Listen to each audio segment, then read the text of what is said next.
Pero ang ano ko, atensyon ko sa pamilya pa rin. Naglalaki man ako ng ilang lalaki. Nandun pa rin yung pamilya ko. Ayaw niya. Gusto niya, siya lang ang atensyon ko. Hoy, hindi pwede, hoy. Maraming lalaki. Kadaming lalaki, loko ka. Shout out sa mga hindi babaero dyan. Ano na ulit pangalan mo? Ito nga pala si... Hello?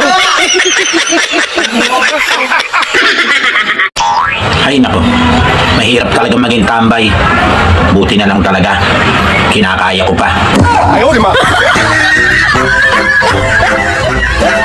Hindi mo yata ginalawang pagkain mo, sir. May problema po ba sa luto ko? At sino namang gaganahan kumain, ha, Inday? Umaga, tanghali, gabi. Hello? Yan at yan lang ang hinahain mo. Nakakasuya na, alam ba? Ay, ganun po ba? Pero bakit ang mani ko, sir, pag kinakain mo? Umaga, tanghali, gabi. Enjoy na, enjoy ka na. Humihirit ka pa. Nakakasawa ka na, sir, alam mo ba?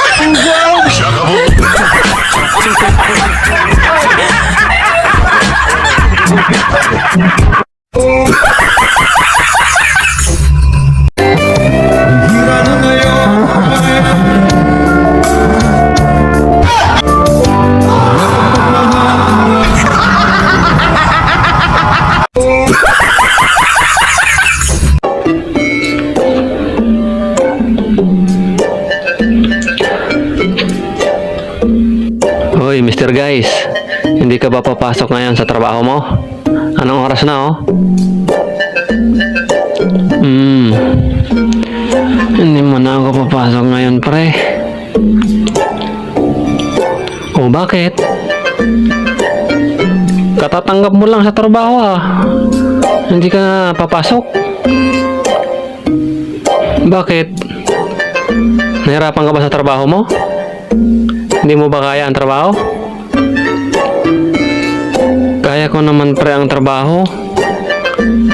Kasi yung pagising ng maaga ang hindi ko kaya.